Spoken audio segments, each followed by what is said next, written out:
Hi Tom, Julia and all the Fozy. You join me here for my last evening in Brittany. I'm sure you can't see, but in the background the ILCA 7s are still racing, so I've got a bit of a strange feeling now. I won the Masters Europeans, but it's actually more a feeling of relief at the moment rather than being overly happy. I'm sure it will be really good when I get back to the UK, but at the moment I'm pleased I closed it out without making any more errors. So what I'm going to talk to you today while we wait for the poor 7s to come in, and we will have prize giving at some point, is about pressure. Now pressure is a privilege, and the tendency now is to have very few discards in a series. So series is often decided by the worst result you have, and you have to count rather than how many races you win.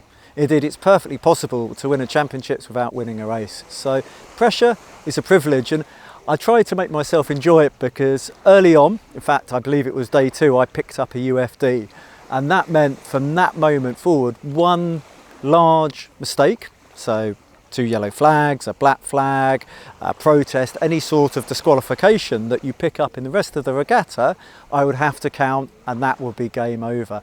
So it's teaching yourself to enjoy that pressure, and I feel that's what the absolutely top sailors do very well. And I probably talk about it too much, but I remember the 2012 medal race like it happened yesterday, partly because every time I go to a sailing club in strong wind they watch the video so I can't really forget it, and I'm always worried it's going to turn out differently. But that dealing with pressure when there was 4 boats going into 1 gold medal, and indeed 4 boats going into 3 medals, is incredibly difficult, and I was very proud of Zulu for that.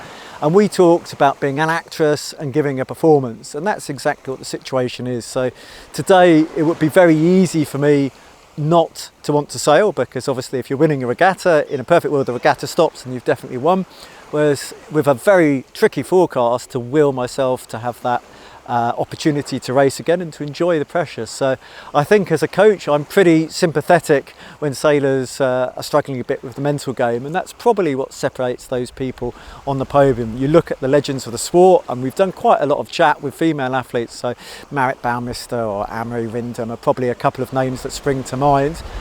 They are very good at handling pressure, and that's one of the main things I would like to bring to my athletes. So hopefully, if I'm not too drunk, I will join you later. No live show today, but I'm always interested to see your comments.